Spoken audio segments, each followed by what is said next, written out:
Semantic SEO principles being used on category pages on e-commerce websites.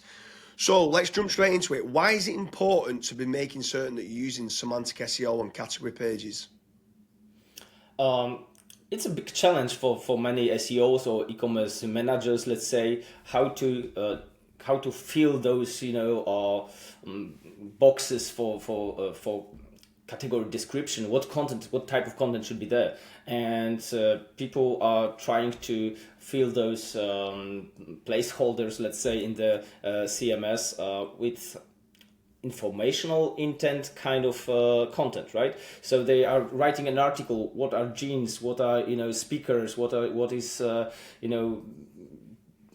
MacBook, whatever, right? Whatever the category is. So I think it's a big mistake, because it should be done in a different way. It should be aligned to commercial transactional intent.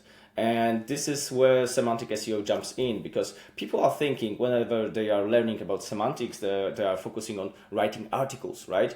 So targeting informational kind of intent. I was kind of inspired to investigate that topic several weeks ago, when on one of the SEO groups, one of the guys asked, okay, I've studied Corai's framework, it's brilliant, but how can I use that for e-commerce, right? So I decided to find all the matching points with category pages content.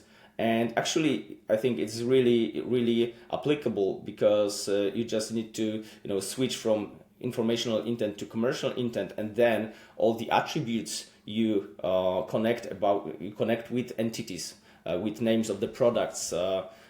They should be more descriptive in terms of choosing the product, choosing your service, your shop.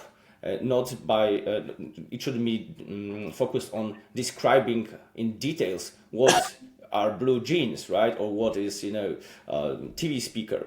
So when we apply that, when we focus on all the entity relations, attributes, and values from buying perspective, we are there, and this is just content.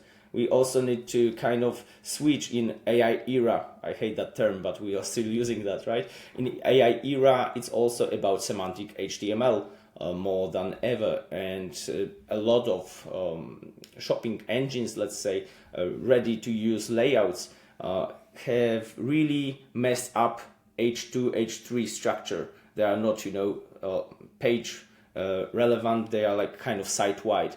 So these are things that are really impacting parsability and the way that search engines, bots, and AI are reading our content, reading the pages and understand these pages. So this is all about semantics. So it's all about meaning. Make your page, your e-commerce page, really easy to understand, right? It's all about that.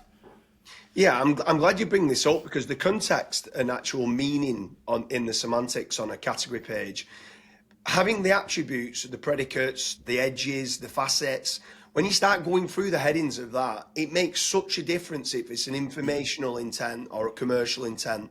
Like if you start looking at it as being a commercial and transactional intent, all the headings become different. All the way you structure your sentences become different. The macro and the micro content within semantics, it changes drastically. And I think Exactly. a lot of people end up getting it wrong and not putting the right attributes and predicates on there that needs to be on a category page specifically. So is there any kind of, they've got an e-commerce website, they're trying to improve the category pages.